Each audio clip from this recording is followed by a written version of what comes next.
Hello दोस्तों, आज हम लोग चैप्टर 5 क्लास 9th का the fundamental unit of life देखेंगे।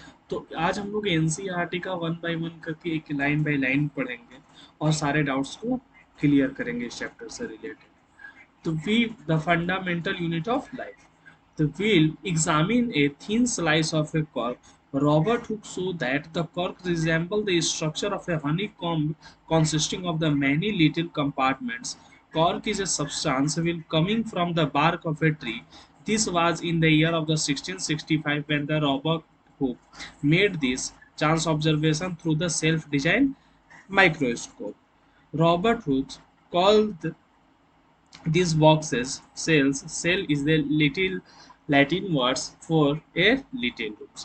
तो इस पैराग्राफ को मतलब ये हुआ कि रॉबर्ट हुक एक स्लाइस ऑफ ए कॉर्क, एक बार्क ऑफ ट्री को लिए, छोटा सा स्लाइस ऑफ कॉर्क को, और उसको सेल्फ डिजाइन माइक्रोस्कोप से वो जब एग्जामिन किए, देखे उसको, तो वो एक हनी कॉम्ब लाइक स्ट्रक्चर दिखा, जैसे मधुमक्खी का जैसे छत्ता होता है वैसा टाइप का दिखा।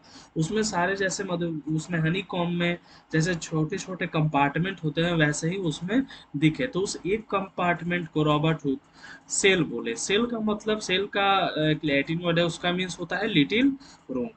ये रॉबर्ट हुक ने 1665 में इसको एग्जामिन किया था और वो एक डेड सेल था। आगे अब हम लोग देखते हैं आगे के पैराग्राफ में क्या है। This may be seen to be very small and the insignificant incident but it is a very important in the history of science.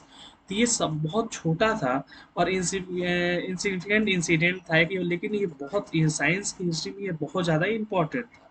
This was the very first time that the someone had observed that the living things appear to be consist of a separate unit। ये first time था जब कोई देखा था कि कोई भी living things एक सबसे छोटा यूनिट उसका देखा था, एक separate unit. This word use of the word cell is describe this unit is the basic used till the day in the biology। Let us find out about this cell. तो इस chapter में हम लोग cell के बारे में ज़्यादा detail में पढ़ेंगे। तो ये आपका है what is the living organism and metabolism. तो ये एक्टिविटी है, ये एक्टिविटी उतना इम्पोर्टेंट नहीं है। ये देखिए आप लोग, ये माइक्रोस्कोप है। अब आगे देखते हैं, ये जो दिख रहा है सेल ऑफ एन ओनियन पील, ये एक ओनियन का सेल जब ये देखा गया माइक्रोस्कोप से, तो ये एक ऐसा सेल दिखा जिसमें देख रहे हैं आप छोटे छोटे कंपार्टमेंट टाइप का दिख रहा है, और उसमें एक जो बीच में दिख रहा है ये क्या है, न्यूक्लियस है। ओके, नेक्स्ट स्लाइड में चलते हैं। तो वी कैन, ये भी देखो इतना इम्पोर्टेंट नहीं है, ऐसे ही है कि we can try to preparing the temporary mountains of the peels of the onion in a different science। What do we observe? Do you the similar structure and the different structure? अब देखते हैं कि इसका structure कैसे बना था, cell का structure, cell के बारे में और डिटेल में हम लोग इसमें पढ़ने वाले हैं। These structure look similar to the each other.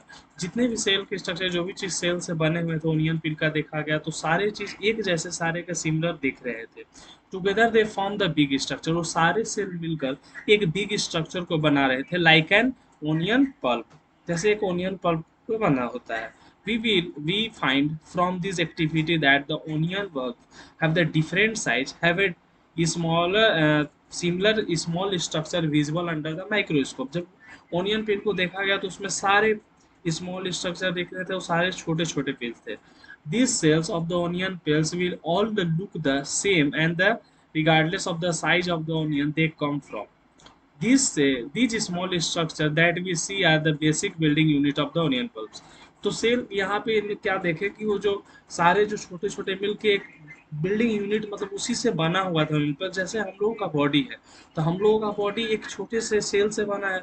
जब हम लोग अपने मदर के पेट में होते हैं तो क्या होता है, एक छोटा सा सेल, एक सेल से ही हम लोग का बॉडी इतना रेपिडली डिवाइड करते करते इतना हो जाता है। लेकिन कोई भी ऑर्गेनिज्म जो है, वो फर्स्ट अगर उसका लाइफ हम लोग देखें तो एक ही सेल से स्टार्ट होता है, जितने भी लिविंग ऑर्गेनिज्म है। तो these small structure that we see the basic building unit of the onion bulbs, these structure are called the cell। not only the onion but all the organisms that we observe around are made up of a cells। कि जितने भी living organism हमारे आसपास दिखते हैं वो सारे किसी से मेड अप है, सेल से मेड अप है। However, there are the also single cell that live on their own। तो सेल देखिए, अगर कोई एक भी सिंगल है, सेल भी है, तो वो खुद भी लाइव रह सकता है। जैसे अगर हम एग्जांपल ले अमीबा का, तो अमीबा जो सारा फंक्शन एक ऑर्गेनिज्म करता है, वो सारा फंक्शन उसके बॉडी में भी होता है। एक्सक्रीशन, डाइजेशन, हर एक कुछ होता है एक सिंगल सेल ऑर्गेनिज्म है, लेकिन सारा कुछ उसमें होगा जो एक बड़े ऑर्गेनिज्म में होगा। तो हम लोग सेल के बारे में और डिटेल में देखते हैं। Cell are the first discover by the Robert Hooke इन 1665। ये हर एक 9th क्लास के स्टूडेंट को ये स्लाइड पूरा पैराग्राफ याद होना चाहिए। The cell were first discovered by the Robert Hooke in the 1665. He observed that the cell is in a cork slice that they help in the primitive microscope. तो क्या बोल रहा है कि cell was first discover by Robert Hooke. अब जो cell को Robert Hooke discover किए थे 1665 में, वो क्या था, डेड सेल था प्रिमिटिव माइक्रोस्कोप से। उस टाइम उतना मैग्नीफाइंग माइक्रोस्कोप नहीं था, तो उससे उस चीज को वो हो जाते थे, डिस्कवर किए थे। उसके बाद 1674 में लेवेन हुक आते हैं, और लेवेन हुक ने with the improved microscope discover the free living cells in the pond water from the first time। तो लेवेन हुक 1674 में फर्स्ट टाइम एक इम्प्रूव माइक्रोस्कोप, जब उससे और अच्छा जो मैग्नीफाइंग कर सका आया, तो उस टाइम उन्होंने पॉन्ड वाटर से लिविंग सेल को फर्स्ट टाइम डिस्कवर किया। तो फर्स्ट लिविंग सेल किसने डिस्कवर किया? लेवेन हुक ने 1674 में। उसके बाद आते हैं, it was the Robert Brown. It is the in 1831 who discover the nucleus in the cell. अब रॉबर्ट ब्राउन आते हैं 1831 में, और वो क्या डिस्कवर करते हैं कि न्यूक्लियस इन द सेल। देखिए न्यूक्लियस दोस्तों कैसा होता है। न्यूक्लियस सेल के जैसे आप इसको देख रहे हैं, न्यूक्लियस सेल के बीचों बीच होता है, ऐसा एक होता है स्मॉल स्ट्रक्चर होता है जो सेल में बहुत ज़्यादा छोटा होता है वो। तो उसको रॉबर्ट ब्राउन ने 1831 में डिस्कवर किया, the nucleus in the cells. अब आते हैं Purkinje in the 1839 point that the term protoplasm for the fluid substance of the cell.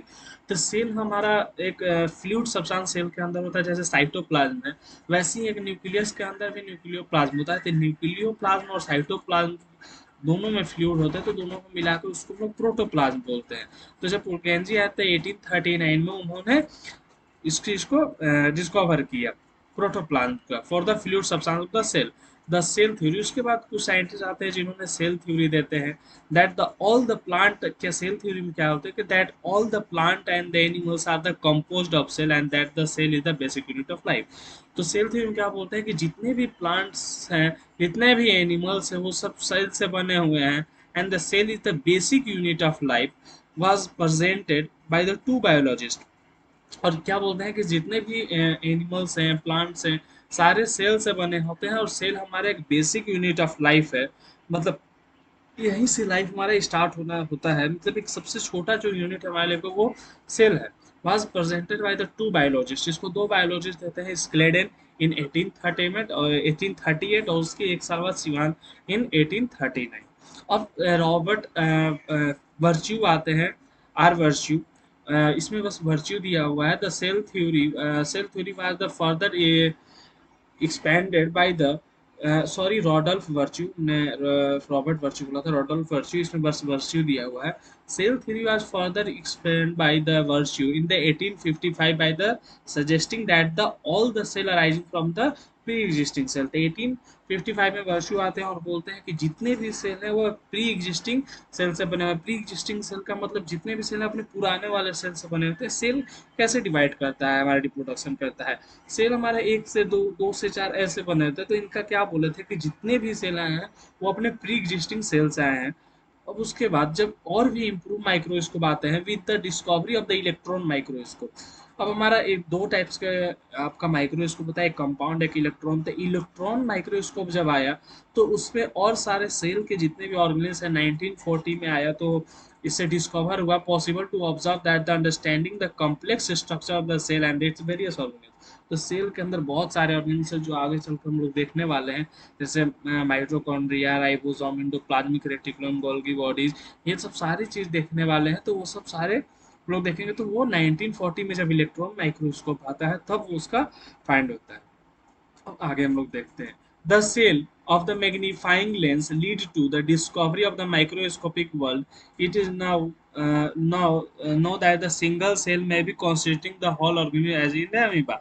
तो जैसी और मैग्नीफाइंग लेंस का डिस्कवर हुआ, जिससे और माइक्रोस्कोप में और मैग्नीफाई करने लगे, अच्छे अच्छे लेंस आने लगे, डिस्कवरी हुआ, तो एक माइक्रोस्कोपिक वर्ल्ड में मतलब बहुत अच्छा इन्वेंशन था, जिससे मतलब ये भी पता चला बाद में कि एक अमीबा जो है सिंगल सेल ऑर्गेनिज्म है, एक सेल से बना हुआ ऑर्गेनिज्म है, वो अपने सारे लाइफ का फंक्शन कर सकता है जैसे एक ऑर्गेनिज्म करता है।